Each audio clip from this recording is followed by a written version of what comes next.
Hello and welcome to the mill. I am your host, Dusty Crane, and this week we've got a lot to talk about. We finally know what Codename Gold is, and it is Red Rising, the game that Jamie tried for at least a year or parts of 2 years to get put together and wasn't able to do it, but along with Alex Schmidt, found the working recipe, and here we have it. So the reveal started on the Facebook Live Wednesday in the newsletter, if you saw that. So let's go ahead and talk about what was revealed on the first day on February 3rd. We got to see the box cover, which in my opinion is stunning. I really like the simplicity of it. I like the colors represented. It just kind of pops. It looks so much different than anything else I have in my library right now, so that is very cool. There was a personality quiz for which house you'd get sorted into. If you're familiar with the Red Rising world, there's different classes of citizens, which aren't necessarily a good thing, as it's explained in the book, and also Jamie kind of elaborates on. There's all kinds of different colors. There's reds, there's pinks, there's purples, there's browns, there's coppers, there's obsidians, there's gold is the ruling class, and reds are the laborers. And so you can go ahead and find out which house, which are the represented in this thing called the Institute, which in-game makes sense. Out here, it's, you know, in the real world, it is kind of a way to set up asymmetry, which we'll get to here in just a minute. But if you want to find out which house you would get sorted into, you can go ahead and check that quiz out on the Stonemaier website, and I'll put a link to that in the show notes. We also got a notification that they're doing another pre-order notification fundraiser. So for every person who signs up to just be notified by email that Red Rising is available for sale or for pre-order, if you do that, then Stonemaier Games will make a $1 donation to the American Civil Liberties Union, or the ACLU, and that is a nice way to raise some funds and also bring some awareness to the game, so you'll know exactly when you can pick it up. We learned that there are two versions of the game. There's a collector's edition, which will be available only through Stonemaier Games, and a retail version that will be available everywhere else. Now, my understanding is the collector's edition actually is gameplay-wise exactly the same as the retail version, but there's metal bits in it. So instead of, we'll say, a metal token, you would get, or instead of a plastic token, you'd get a metal token, that kind of thing. So if you end up wanting to support your local retailer, which totally commendable, if you want to pick it up there, or maybe you pick it up in trade later or something like that, you will be able to get that upgrade kit through Stonemaier Games. So if you want to support local, but you still want all the goodness of the collector's edition, that will be available. And largely, that was what was talked about on February 3rd. On February 4th, Jamie mentions, and I took a bunch of notes here, so I'm just kind of going through there. He talks more about failing to design Red Rising, and he actually shares a link to a YouTube video that he made years ago talking about the challenges and how, you know, try as he might, he just wasn't able to crack it. But talks about how Alex and him actually had some ideas after playing Fantasy Realms, which this game is listed as inspired by, and they took the idea, one of the core ideas behind Fantasy Realms, and beefed it up, added a bunch of extra pieces to make it a meatier game. And so we end up with some of the components that are mentioned are 112 cards that they represent the characters and jobs of the Red Rising verse, 7 cards in each color, and 21 gold cards, which again are the elites of the society presented in Red Rising. Now, we get a little hint of what gameplay might look like when Jamie starts. He shares a couple of pictures from the rulebook and talks about a couple of actions that you can take in the game, which is called leading, and the other one is called scouting. So in leading, think in terms of Fantasy Realms, in terms of, you know, you start with a hand of cards. In this case, I think it was revealed you start with 5, and you can, you know, play a card to get it out of your hand and then pick up another card from 4 different locations that are in the game. In this case, in leading, the way that works is you take a card from your hand and you play it on a location on the board. Now, cards, it mentions, have a deploy ability, so when you lay that card down, you're going to get something for doing what you've done, or maybe you get some other ability. In any case, you get something for doing that. And then you would take a card from another of the 4 locations. You can't take from the same one that you played to. And when you take that card up into your hand, Hopefully it's synergizing with what you already have, or maybe it has a deploy power that you want to utilize. But anyway, you pick it up into your hand, and depending on where you picked it up from, there is an incentive for doing so. And so that is the lead action. Now, let's say you actually have a hand that you enjoy, that you like, you can scout. So instead what you do is you would actually take a card off of the character deck, and then wherever you put it down, you gain the bonus there. So if you don't want to add cards to your hand, you're still going to be able to gain the bonuses of the different locations, is what we're led to believe. We also get our first peek at some gold cards, and I'll go ahead and present these as I'm talking here. But in this case, we see Fitchner, Tactus, Rock, and we can't see the name of that fourth card there. What you do notice in this picture, though, is you can see that gold foil, which is a part of the Collector's Edition. And the Collector's Edition, it mentions that the gold cards will actually have, like, you can kind of see on the side of the card list, gold filigree. And it's just really kind of understated and nice looking, in my opinion. You see, let's talk about Fitchner first, right? We can see kind of what his card is. We can't see what his base value is.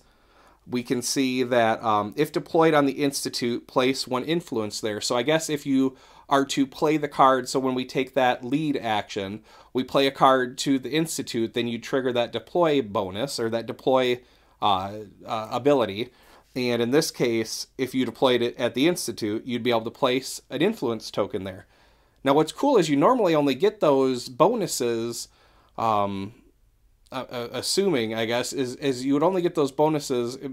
I'll explain how I come to this conclusion here in a later diary, but you place it, you normally get the bonus when you pick up a card, so you're actually getting the bonus of placing an influence token at the Institute, and then you take another card, and then you get that bonus. So it's actually kind of a, an extra reward. We can't see, again, his base value, but it does say 10 victory points if with a red, or 10 victory points if with Severo. So whatever his base number is, apparently you can additionally add 20. I'm assuming this is endgame scoring, because I can't imagine you're doing this in real time, trying to figure out these victory points in kind of a rolling total.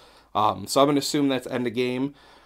We see Tactus, and he's worth 20 victory points. It says you may steal 1 card from an opponent. They choose the card. If you do, banish Tactus and end your turn. Even though you don't get to choose what you're taking from your opponent, they get to choose for you. Hopefully that's a card that doesn't hurt them all that much, so that maybe that doesn't hurt as much to lose that card. But it is a card that's worth victory points, so you're kind of hurting them in that regard, is that they're then not getting those victory points for that card. But if you do, you lose Tactus. So it does say you may steal a card, so this is an optional ability, whereas in the Facebook group I'd asked Jamie, and I think it's in the design diary too, whether or not these deploy abilities are optional like many other Stonemaier games, and he said no, it is a mandatory action if you can take it, or apparently there are cards that say you may, so you can choose not to steal somebody's card. And finally, his, again, I'm assuming this is end of game bonus, if with Octavia, Darrow, or Pink, then he's worth 20, so potentially a 40 victory point card. And we also see Rock. Now, Rock is a 20 victory point base card. It says, his is a little harder to read, so I'm not even going to assume. He's 20 victory point card. He gets 5 victory points for each blue, and if we know there's 7 in total, he could be worth an additional 35 victory points if you had them all, so possibly, potentially, a 55 victory point card. So you can kind of see how these things, you get that feel of Fantasy Realms if you're familiar with that game, and that like these cards really combo off of each other, and you can kind of get a really nice, points at the end of the game based on just how these things are comboing. This moves us on to February 5th. February 5th, Jamie talks about working with the author Pierce Brown. He let him be. He knew that his job was to write books and Jamie's job was to design games. So really only bothered him, and I say bother, obviously, if you're handing out your IP, it's very near and dear to you. It's not a bother at all. But Jamie let him be. He showed him some major milestones, ran early prototype by him just to make sure that there were no major missteps. And Pierce, for his part, seems to really like what he has seen so far. We also learn about the different actions, or I'm sorry, the different benefits that you gain at each of the locations. Jamie talks about the Jupiter location bonus allows you to move along the fleet track. Now, based on previous pictures, we can tell that the spaces, there's 0 through 10 spaces. They seem to be escalating values because we see when you start, 0 is worth 0 points, 1 is worth 2, 2 is worth 3, 3 is worth 6, etc., etc. I'm sure those grow as we get to each different level there. Mars, when you gain the location bonus there, you gain a resource called Helium-3, which is a little red token that is worth 3 victory points at the end of the game. Luna grants you the Sovereign token, which will trigger your house bonus, which is where the asymmetry comes in the game. And it's also a token that's worth 10 victory points at the end of the game, so you can really see the incentive for gaining this Sovereign token, because it's worth 10 victory points itself, but it also triggers the asymmetric ability that you have. And finally, the location mentioned is the Institute, which allows you to place the influence tokens, which are these little cubes, on the Institute.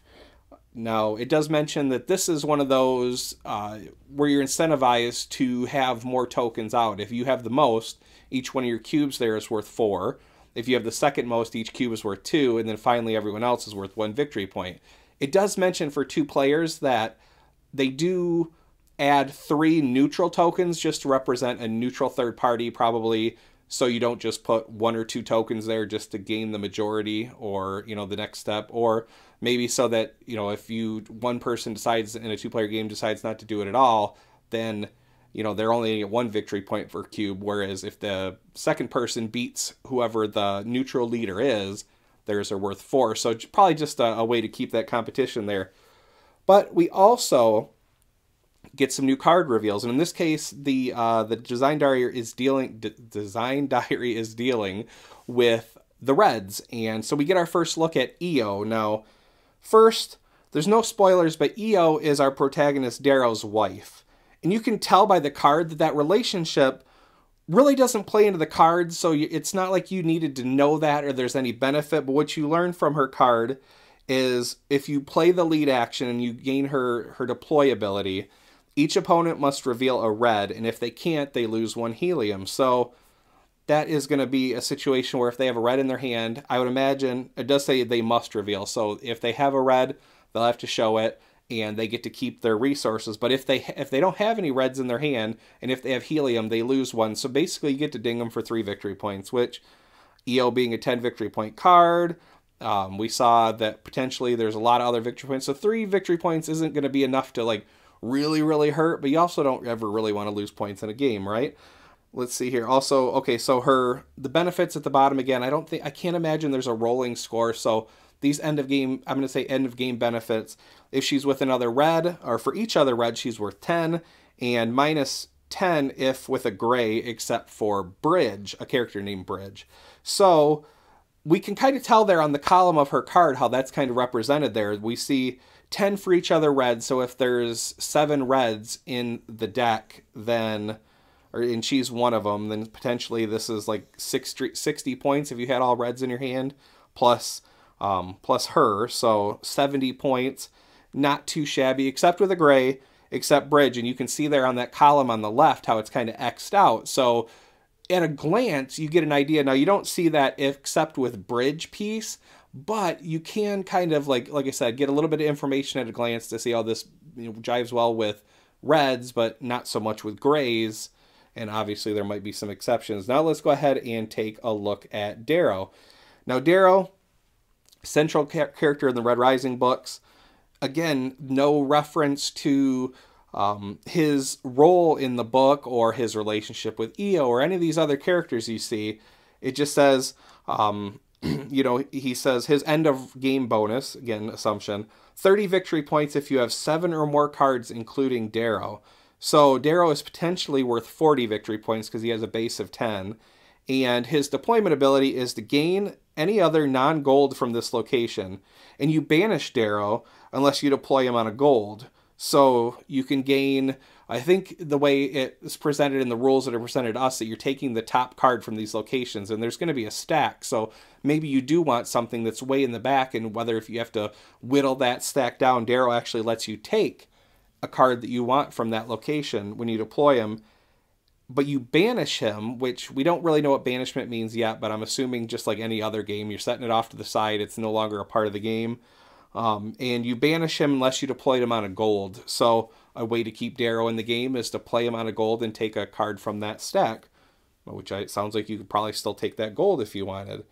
We also saw the wolf head helium tray, which will be in both versions of the game. Very cool. The Sovereign token looks pretty cool. Jamie mentions that it'll be metal in the Collector's Edition and plastic in the Standard Edition. And we get a peek at Uncle Nerl, who is also a red laborer and uncle to Darrow. Again, you see no necessary reference here. We don't see his total ability card. We do know that when we deploy him, you gain 2 helium, so 6 victory points. And with something, we can't see if with, it's 40 victory points. So Uncle Nerl, potentially 50 victory points, a nice big card. Again, you can see how how you're playing these cards and what you have in your hand at the end of the game is where these big points are coming from. We also, in this design diary, get another look at another gold, Severo. Now, Severo's worth 15 victory points, and his deployment ability, when you banish the card under this one, you may reveal the Howlers to instead gain that card. Now, I don't know if that means if you play him on top of the Howlers, you get it, or if it's the Howlers and then another card, and then him. If you banish that card underneath him, there's the Howlers, then you can gain it. But at the end of the game, if you have this card, if with Victra, the Howlers, or a red, he's worth 20 extra victory points. So Severo has a ability, or has a potential victory point of 35. And again, you can see there along the left-hand side that he's with a red. He's got a picture of Victra there on the side, and also the Howlers. We're presuming what those are there, just based on what we've heard. Again, more information at a glance. And again, you see the nice gold filigree on the side. That got us through to Saturday, February 6th, which is when I am currently filming this. And this time, we spend the design diaries learning about Jamie working with Justin Wong, Miles Bensky, and Jackie Davis. We also get a peek at the Coppers. Now, the Coppers are bureaucrats in the society. In fact, the cards that are shown, there's no named characters at all. Instead, we see job titles. We see the politician, the administrator, the lawyer. So let's go ahead and take a closer look at these cards. The politician and the administrator seem to be like 30 victory point max cards, whereas the lawyer seems to have potentially a 35 victory point max. Now, we can see on the politician and the administrator, their endgame bonus is interesting because one is 15 victory points if you have the most influence at the Institute at the end of the game, or tied for the most. Or the other one is if you have the least influence for the Institute, or tied for the least. Those two cards are interesting in that they're kind of like the opposites of each other. They're both 15 victory point base values, but they can become worth 30. But if you had them both, you're not going to get like 60 because you're going to lose that bonus on the other one if you have more or less victory points. So that's kind of cool how those play together. And then we see, so their base values that we see, that if you play the politician, its deployability is you may reveal 2 golds from your hands, and if you do, place 2 influence on the Institute. So somebody, you reveal these cards, and somebody's going to know what you have in your hand, at least 2 of those cards. But you get 2 influence for it. Additionally, the administrator, if you deploy that card to the Institute, you reveal the top 2 cards of the deck and place them under this card in any order. So maybe you draw 2 cards and you're like, oh man, my opponent would really like this one. I'm going to put this one in back. And so then now it's 2 or 3 cards deep. So another cool kind of way to interact without directly harming your other players, making those feel bad decisions. The lawyer, place 1 influence on the Institute. So that's just a very base, boom, easy thing to do. Now, if we look at I'd already mentioned the end of round or end of game scoring for the politician and the administrator, but the lawyer says it's kind of an either or proposition in that it's 12 victory points if you have it with a white that's not the judge, or 22 victory points if it's with the judge. So just by itself, it's 13 victory points. But if you have a white card, now it's worth 12 victory points. So eventually, so that total card there is 25. Or if you have the judge, it's no longer, you don't get that 12 benefit. Instead, you get the 22. So now it is a 35 victory points. So that's cool. It's either 13, 25, 35. based on what else you have in your hand. We also get a look at the houses. So we get the asymmetric ability, a little preview of it, because we can't see all of them. We do see House Mars, and it says, whenever you gain the sovereign token or you keep the sovereign token, so I would imagine that's taking a turn at Luna, and even though you already have it, you still would have got that, or I'm sorry, you drew a card from Luna, because that's how you get those bonuses. You kept it because you already had it. You trigger the ability of Mars, which is to get a helium token, 3 victory point. For Diana, if you take or keep the sovereign token, you get to put an influence on the Institute. And for Apollo, now this one's a little interesting because this one actually says Apollo gets to start the game as the first player. Normally, according to this, you randomize who's the start player. But if you end up with House Apollo, you are the starting player. And so then if you were to get the sovereign token or keep it, instead what it actually says is reveal in place, not deploy, which I think is significant because you don't gain a deployment ability or whatever on that card. Place the card from the top card of the deck onto any location. So basically maybe just a way, like, if you know your person next to you is really going for blues, maybe you can bury that blue one card deep just to make it a little harder to get what they want. Yeah, I think that's what we've had revealed. We can't see the bonuses for Ceres, Minerva, or Jupiter, which kind of stinks because in the house quiz I ended up with Ceres. If you ended up doing the house quiz, let me know in the comments what you ended up with, and let me know if all of this adds up to excitement to you, because I do see a lot of the Fantasy Realms influence based on just what we see in these previews. You see a lot of the comboing. If it's with the reds, you want to keep the reds together kind of thing with some of those cards. Where there's EO, Darrow wants to have a larger hand. I guess that was another thing I forgot to mention. We start with 5 cards, but Darrow's bonus, his victory point bonus, said if you have 7 or more cards, including Darrow. So I do think you see that ability that, like, you can add more hands now, or more cards to your hand. I can't imagine that it's a house ability that we're not seeing here. I have to imagine it's just something where, with Fantasy Realms, you're keeping a hand size. You're take and give, so you're keeping that 10 hand size. But with this, it seems like your hand can grow. So I guess I do wonder, potentially, is there any issue? Is someone going to be able to just like load down their hand? Like, they got 20 or 30 cards, or is it like where there's less opportunities to add cards to your hand? So like you're not going to have somebody who runs away with the deck. But I see that Fantasy Realms influence, I guess is what I'm saying. And I really, really enjoy Fantasy Realms, but I also like the added depth of the influence tokens and the fleet track and the helium. We don't yet know. There's a lot we don't know yet still, and I would imagine Jamie probably has a lot of previews yet to do with the different colors if he's handling one a day, and there's 12 or something more or something in the box. We're going to be hearing about these for a little while, but it's really cool to see. You could see that the coppers actually had a theme, the reds had a theme in trying to like keep each other together. You saw that the golds, they like some of these people, they dislike some of these people. So you can see how the character focus that Jamie had for Red Rising really does work well with the cards without demanding that you know anything about that Red Rising universe. We see EO and Darrow, who in the books are very significantly tied together by nature of their relationship, and yet it's not reflected in the cards, but the bonuses that you see may very well be tied to their behavior.